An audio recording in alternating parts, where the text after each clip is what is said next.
운전 다 하시죠? 예. 차를 끌고 나가면 가장 먼저 생각나는 게 주차예요, 주차. 내가 가는 곳에 주차장이 있는가? 주차장이 없는 곳은 일단 가기가 싫습니다. 그리고 요즘에 뭐 차가 하도 많이 되니까 웬만한 골목도 차 대기가 쉽지가 않아요. 그런데 이와 같이 주차장이 넉넉하면 왠지 마음도 굉장히 편합니다. 거기 식당, 거기는 항상 주차장이 비어 있어. 그러면 뭐 그런 곳은 아주 편한 마음으로 가게 되죠. 그런데 가는 식당이나 뭐 가는 카페나 주차장이 없으면 그냥 주위를 빙빙빙 돌고 이거 뭐 가기가 싫어요. 모든 사람은 참 열심히 살지만 마음 들 곳이 있을까요? 여러분 한번 가만히 생각해 보세요. 내가 마음 들 곳이 있는가? 아, 반대로 이야기하면 모든 사람들은 마음 들 곳을 또한 찾습니다. 그래서 마음 들 곳이 있는 사람은 행복한 사람이죠. 왜냐하면 그것을 의지할 수 있고 자기 마음을 내려놓을 수 있기 때문이죠. 그런데 이 마음 둘 곳이 없는 사람은 참 외롭습니다. 공고하죠. 그래서 이것도 해보고 저것도 해보고 그래도 이게 마음에 차지가 않아요. 그런데 주님은 우리에게 뭐라고 말씀하시냐면 내가 아, 너희의 피난처다 이렇게 이야기합니다. 그래서 시편 기자의 말씀을 보면 어, 다윗이 항상 하나님을 향해서 뭐라고 고백해요? 주님은 나의 구원의 뿌리시오, 방패시오, 그리고 나의 산성이시오, 나의 피난처시오 이런 고백을 하죠. 즉 다윗의 마음 들 곳은 하나님이었다는 것이죠. 사람은 그렇습니다. 우리가 조금 의지하고 가까워져서 마음을 조금 내려놓으려고 하면 믿을 수가 없어요. 이거 언제 바뀔지를 모릅니다. 좋을 때는 의지할 만해요. 마음 둘 만해요. 그런데 그렇지 않으면 예, 그렇지 않을 때에는 오히려 그게 독이 되어서 돌아올 때도 있죠. 그리스도인이 세상에서 다른 사람들에게 대해야 할 태도 첫 번째가 긍휼이라고 했습니다. 불쌍히 여기는 마음이죠. 그리고 우리가 세상에 나가서 세상 사람들을 대할 때에 두 번째 취할 태도가 바로 마음의 청결함입니다. 오늘 말씀을 보면 마음이 청결한 자가 복이 있다 이렇게 이야기합니다. 그리고 그 사람은 하나님을 볼 것이다 이렇게 말씀을 합니다. 여기서 마음의 청결함이라는 것은 우리가 쉬운 말로 거룩함이라고 바꾸어 말할 수 있습니다. 하나님을 만날 수 있는 방법이 무엇입니까? 우리는 아무 곳에서나 언제나 하나님을 부르면 됩니다. 그러나 하나님을 모르는 세상 사람들은 어떻게 해야 하나님을 만날 수 있을까요? 하나님을 만날 수 있는 유일한 방법이 무엇이냐면 거룩함입니다. 그런데 우리가 타락한 인간이 하나님을 볼 수 있다. 이건 굉장히 충격적인 이야기죠. 하나님을 본다는 것은 하나님을 만난다는 것이 하나님의 임재를 경험한다는 것입니다. 그렇다면 우리는 하나님을 만난 적이 있을까요? 당연하죠. 하나님을 만났기 때문에 우리는 하나님 앞에 나아가서 찬송하고 예배하고 그분 앞에 기도의 삶을 살 수 있는 것입니다. 우리가 하나님을 만났기 때문에 우리의 삶에 변화가 일어나는 것이죠. 이전에는 세상의 욕심과 욕망을 쫓아 살았지만 이제는 하나님의 나라를 소망하며 삽니다. 그것은 우리 가운데 엄청난 변화가 일어났다는 것이죠. 그래서 예수님은 하나님을 만날 수 있는 비결, 하나님을 만날 수 있는 유일한 방법을 우리에게 말씀해 주셨죠. 그게 무엇입니까? 바로 십자가라는 것이죠. 죄된 우리가 하나님 앞에 나갈 수 있느냐? 없습니다.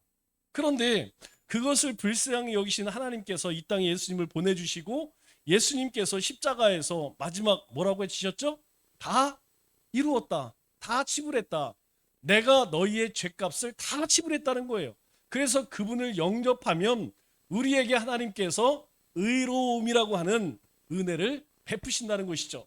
그래서 누구든지 예수님만 영접하면 그 사람은 그 십자가의 보혈로, 즉 우리가 십자가에서 죽는 것처럼 죽어져야 하지만 예수님이 이미 값을 치렀기 때문에 그것을 믿는 믿음으로 우리가 의롭게 되었다는 거예요. 우리가 의롭게 되었다는 것은 우리가 거룩하게 되었다는 것이죠. 이전에는 거룩하지 못했기 때문에 하나님 앞에 나갈 수 없었습니다. 그러나 이제는 우리가 거룩해졌기 때문에 하나님 앞에 나갈 수 있는 것이고 그분을 만날 수 있는 것이고 그분의 뜻을 쫓아 살아갈 수 있게 된 것이죠. 사실 이 짧은 한 구절이지만 기독교의 전 진리의 진수가 사실 이 말씀에 다 담겨져 있죠. 기독교의 핵심이 바로 이 말씀입니다. 그렇다면 마음이 청결한 자가 복이 있다고 했는데 청결하다 어떤 의미를 가지고 있을까요? 청결이란 말은 흠이 없고 이물질과 섞인 것이 없는 순수한 것을 가리킵니다. 그래서 영어 성경을 보면 더 pure in heart 이렇게 써 있어요. 그러니까 pure 어디서 많이 들어봤죠?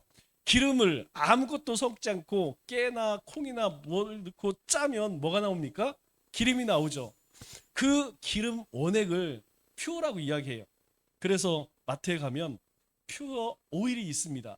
그것은 다른 것이 첨가되지 않고 오직 그냥 그 원료를 그대로 짜서 기름 그 순수함이다.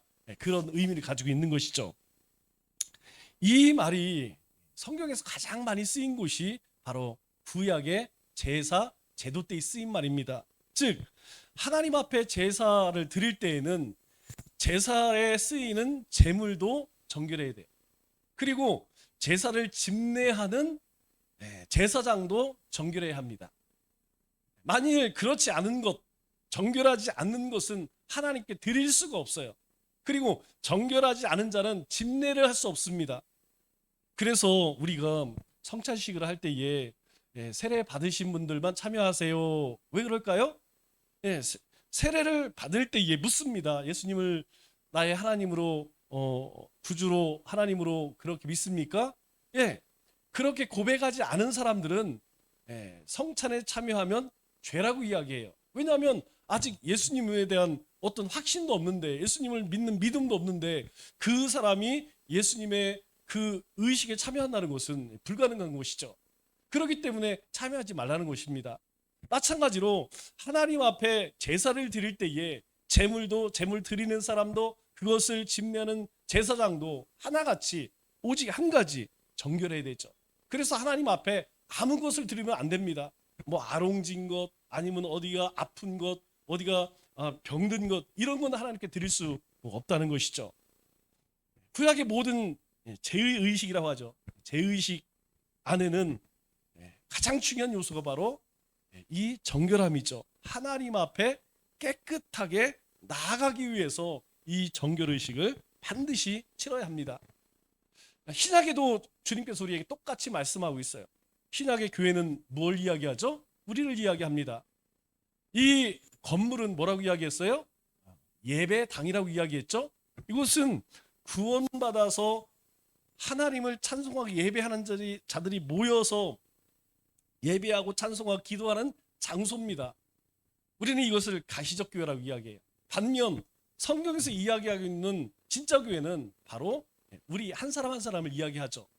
그래서 우리가 거룩해서 교회가 아니고 우리 안에 주님이 계시기 때문에 성전이라고 이야기를 하는 거예요. 그런데 하나님께서 성전된 우리에게 요구하시는 것이 무엇입니까?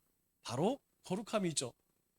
하나님의 백성에게 하나님이 첫 번째로 요구하시는 것은 세상 사람들과 구별된 삶을 사는 거룩함입니다. 또 한 가지는 뭐라고 이야기했죠? 하나님께서 우리에게 또 한 가지 요구하시는 것이 사명자의 삶이에요.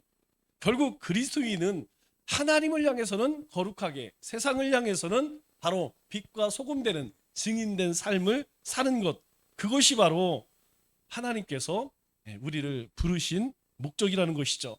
반면에 마음이 더러운 사람이 있습니다. 어떤 사람일까요? 우리 마가복음 7장 21절로 23절 말씀을 보니까 이렇게 이야기합니다. 속에서 곧 사람의 마음에서 나오는 것, 즉 예수님 없는 사람을 이야기하는 거예요. 세상 사람을 이야기합니다.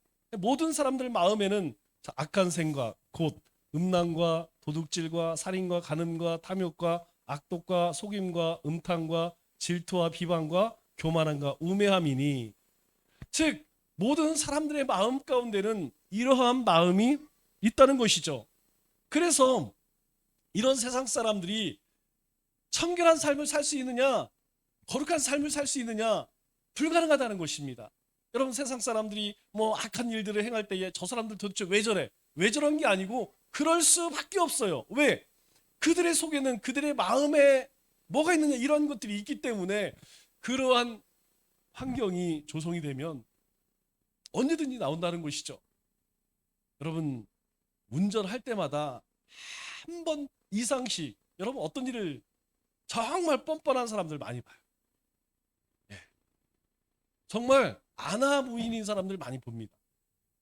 그럼 그런 사람들 마음속에 뭐가 있다고요? 예, 이런 마음이 있습니다. 왜? 자기밖에 모르는 거예요. 자기밖에. 그래서 이 모든 악한 것이 다 속에서 나와서 사람을 더럽게 하느니라. 예, 이러한 것들이 그 마음 가운데 있기 때문에 결국 이것이 모든 사람을 더럽게 한다는 것이에요. 우리도 마찬가지입니다. 우리도 이전에는 이런 마음을 가지고 살았어요. 그런데 주님께서 우리 안에 들어오심으로 인하여서 이제는 이러한 삶을 살기가 불가능해졌어요. 왜 그렇습니까? 우리는 이런 일을 행하게 되면 우리 안에 하나님께서 우리를 고통스럽게, 불편해, 힘들어, 그래서 하지 않는다는 것이죠. 아유, 예수 믿는 사람들 보니까 똑같은데? 예, 똑같이 보이겠죠. 그러나 이전에 똑같이 100가지를 행하였다면 우리가 연수가, 우리의 신앙이 이제 성숙해질수록 그것이 점점 줄어드는 거예요. 그래서 결국 우리가 이 땅을 떠날 때에는 영화로운 존재로 하나님 앞에 나아가게 되는 것입니다. 그래서 우리의 삶은 성화의 과정이에요. 한 번에 이것이 다 사라지는 것이 아니고 우리가 믿음 안에서 내 자신이 죽어지면서 하나씩 하나씩 깨어지고 부서지고 죽어져 가는 것이라는 것이죠. 우리 요즘에 큐티를 하면서 제가 굉장히 재미있는 말씀들을, 이전에 보지 못한 말씀들을 보게 돼요. 여러분, 남이스라엘에 요즘에 나왔던 왕이 누구냐면 아마샤라는 왕이 있고 그 아들 아사랴라는 왕이 있어요. 그런데 이 사람들은 굉장히 희한하게 하나님이 평가를 하십니다.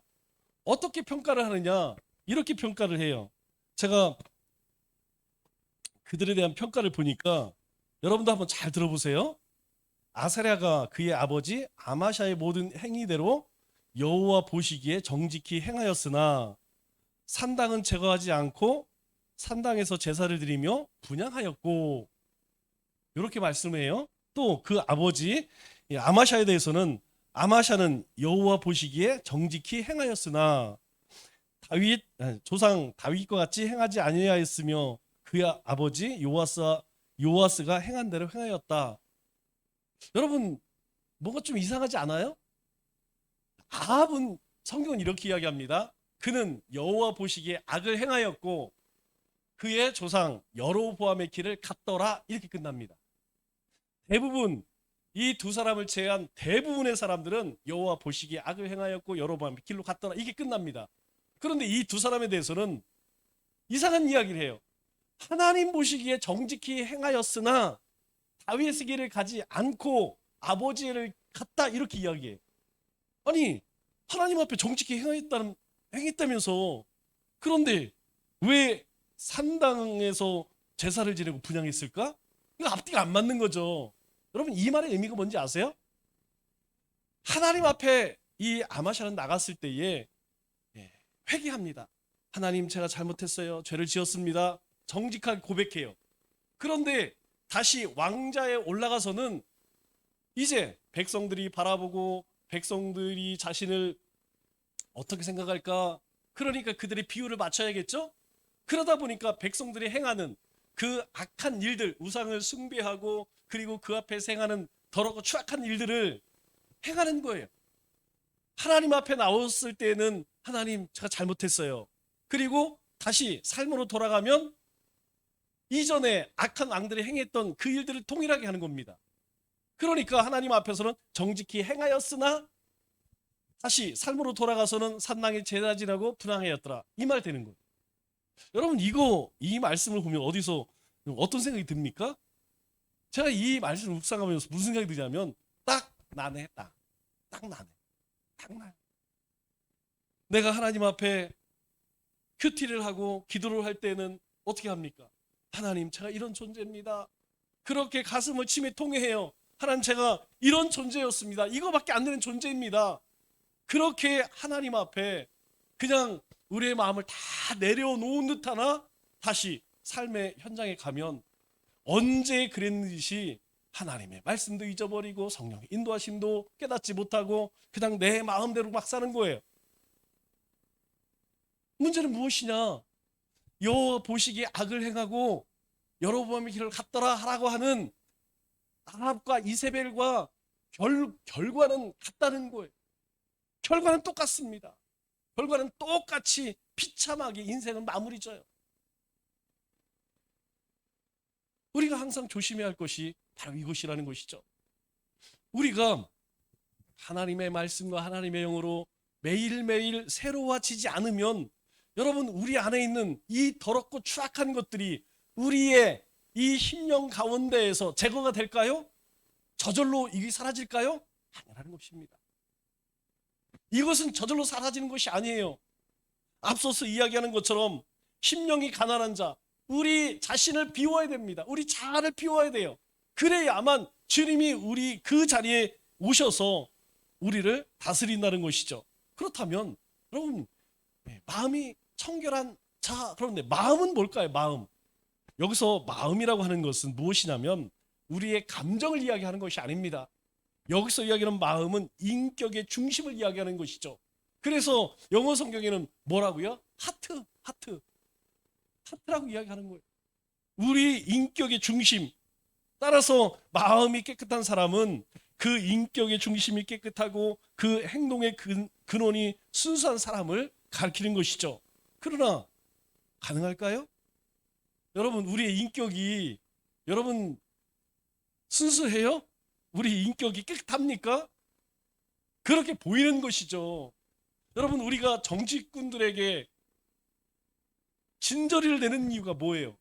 그냥 선거철이 되면 와서 절을 하고 별짓을 다 해요. 그런데 지나고 나면 뒤에서는 온갖 추잡한 일들을 다 행하고 있어요. 여러분, 우리가 매일 9시 뉴스에서 보고 있잖아요.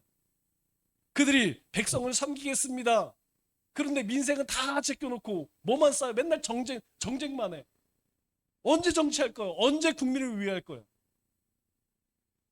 여러분, 왜 그럴까요? 여러분, 우리의 인격, 우리의 마음이라는 것은 본질적으로 순수하고 깨끗하지가 못하다는 것이에요. 그래서 주님께서 뭐라고 말씀하셨냐? 요한복음 3장 3절에 니고데모에게 이런 말씀을 해요. 니고데모가 예수님이 정말 하나님의 아들이십니다. 하나님의 아들이고는 이런 놀라운 일들을 행할 수 없습니다. 그럴 때 예수님이 이 니고데모에게 뭐라고 이야기합니까? 사람이 거듭나지 아니하면 하나님 나라를 볼 수 없느니라, 이렇게 이야기해요. 거듭나야만 하나님 나라를 볼 수 있다는 거예요. 하나님을 만날 수 있다는 거예요. 그럼 어떻게 거듭나야 되나요? 주 안에 있어야 된다는 거예요. 그리스도 안에, 말씀 안에 살아갈 때에 우리가 거듭날 수 있다는 거예요. 그냥 가만히 있어서 거듭나는 게 아닌 것입니다. 우리가 말씀을 붙들고 우리의 모습을 바라보면서 몸부림을 쳐야 된다는 거예요. 내가 이런 존재구나. 내가 이렇게 악한 존재구나. 내가 이렇게 썩어 부패해 있구나 라는 것을 볼 때에 거듭나야진다는 것이죠. 여러분, 이 말씀은 사람의 마음이 근본적으로 거듭내야 한다는 거예요. 그러면 여러분, 어떻게 근본적으로 변화가 될까요? 우리의 힘으로 그게 가능할까요? 안 됩니다. 그래서 주님께서 우리에게 말씀하시죠. 오직 물과 성령으로 거듭나야 한다고 말씀해요.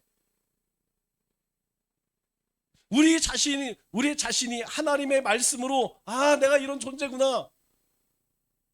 우리는 이미 세례 받았죠? 그 세례를 받는다는 의미가 무엇이에요? 하나님 말씀 앞에 서 보니까 내가 이렇게 악한 존재구나. 나는 다시 그 길을 가지 않겠어. 우리는 이미 돌아선 자들이라는 거예요. 우리는 중생된 자들이라는 것입니다. 우리는 매일매일 이 하나님의 은혜로 우리는 새롭게 그렇게 거듭난 자들이라는 거예요. 여러분, 왜 물과 성령이라고 이야기할까요? 여러분, 본질을 바꿀 수 있는, 사람의 마음을 바꿀 수 있는 것은 성령님밖에 없다는 거예요. 여러분, 세상의 모든 물체를 그 본질을 바꿀 수 있는 게 무엇이라고 그랬죠? 불이라고 그랬습니다. 여러분, 어떤 것도 아무리 강한 것도 불에 넣으면 여러분 물처럼 다 녹습니다. 아무리 완악한 사람이라 할지라도, 강팍한 인간이라 할지라도 이 성령에 사로잡히게 되면 그 죄의 본질이 바뀌어진다는 거예요. 사람의 본질이 바뀌어진다는 거예요. 그래서 물과 성령이 아니면 거듭나서 하나님 나라에 갈 수 없다, 이렇게 이야기합니다. 그래서 우리가 매일 주님을 예배하는 거 아니에요?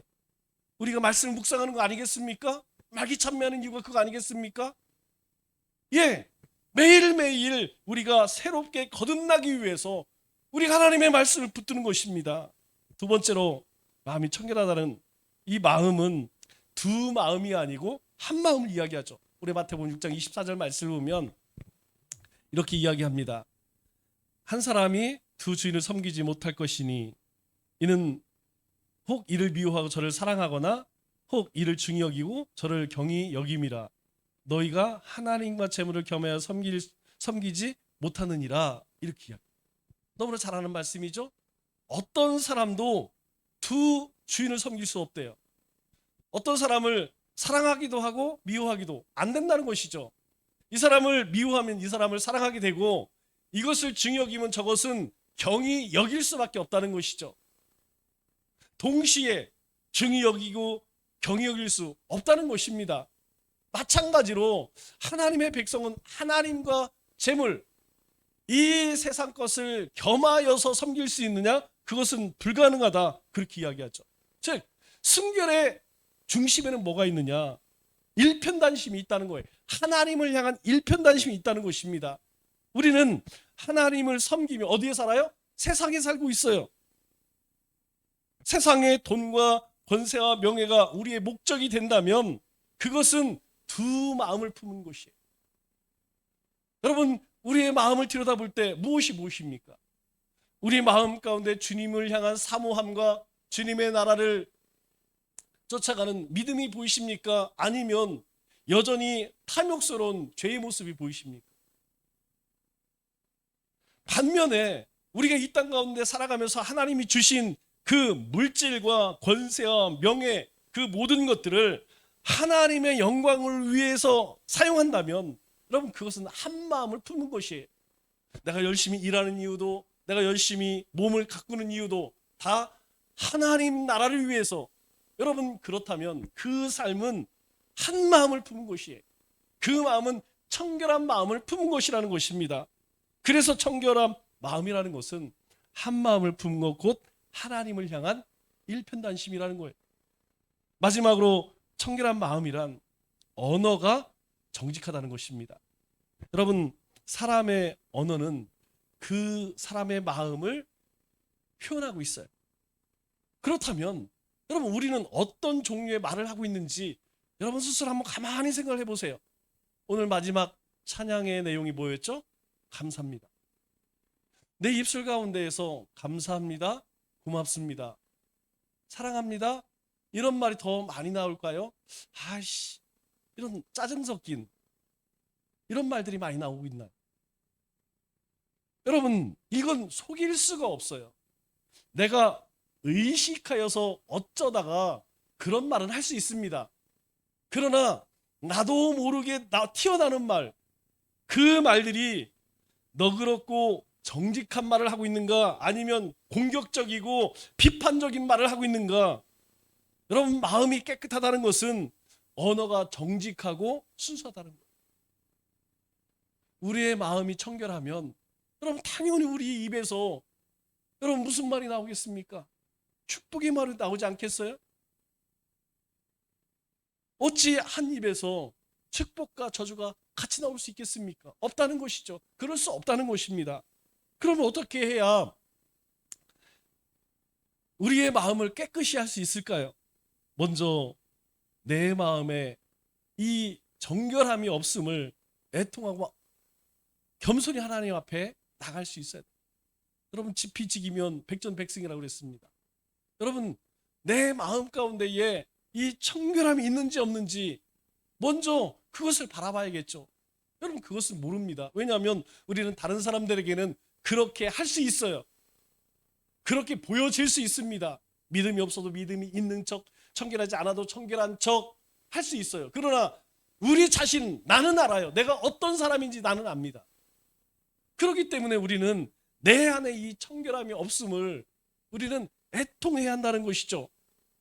이 더럽고 추악함에 대한 애통이 없으면 여러분, 청결함의 출발도 없다는 사실입니다. 청결은 우리의 연약함과 부족함을 깨달으면서 시작되는 거예요. 내가 이런 존재구나. 내 안에 이런 순수함이 없구나. 정결함이 없구나. 청결함이 없구나 라는 것을 깨달을 때 우리가 그것을 향해서 살아가게 되는 것이죠. 두 번째로, 하나님의 말씀과 성령의 능력을 덧입어야 합니다. 여러분, 아무리 의지가 강하다 할지라도, 아무리 신념이 강하다 할지라도 여러분, 자기 스스로 자기를 변화시킬 수 없습니다.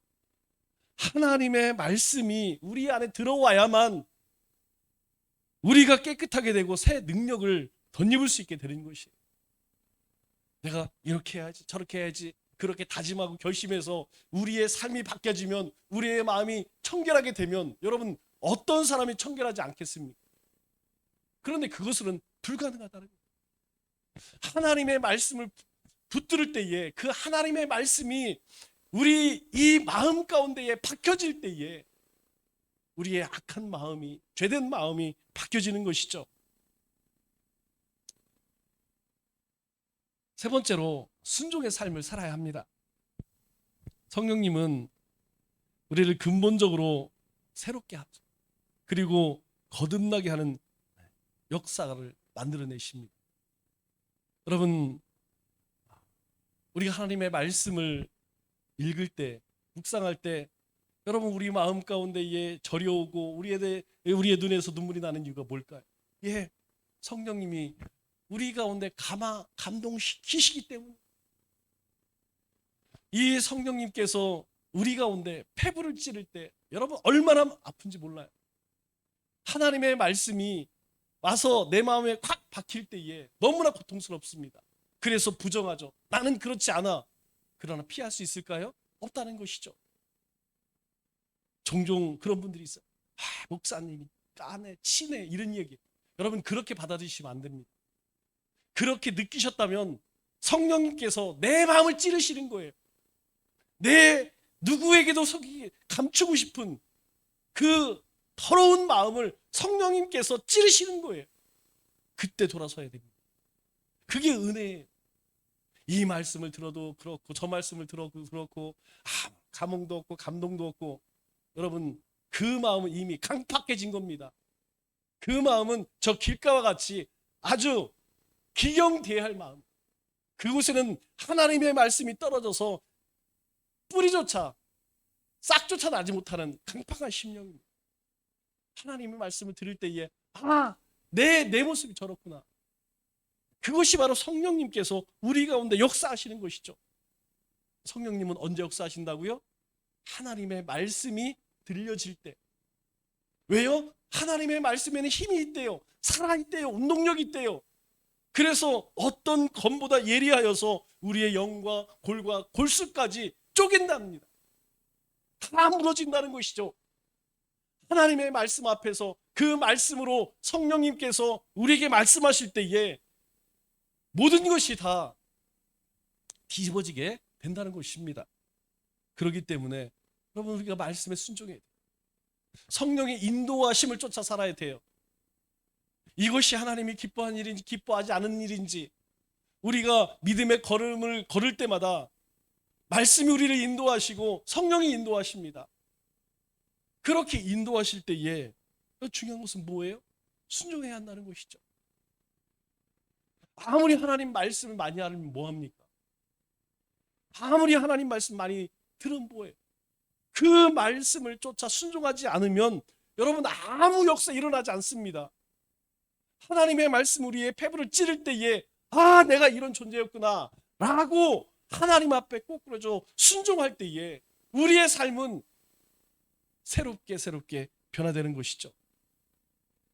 여러분 그렇게 하나님께서 감동시킴에도 불구하고 돌이키지 않으면 그 다음은 하나님이 강제로 하십니다. 여러분 강제로 하면 뭐든지 힘들어요. 알아서 설거지하고 알아서 청소하고 알아서 잘 쓰레기 버리고 하면 문제가 없어요. 그러나 시켜서 하면요 힘듭니다. 하나님께서 우리에게 은혜 주실 때에 우리가 순종하여 그 믿음의 길을 가면 문제 없어요. 그러나 그것을 거부하고 하면요 하나님께서 하나씩 거두어요. 네가 너무 건강하지? 내가 네 건강 좀 가져가야겠다. 너 아직도 물질 좋아하는구나. 물질 좀 내놔 봐라. 여러분 하나님께서 우리 가진 것을 하나씩 거두어요. 그래서 마지막에는 뭘 거두겠습니까?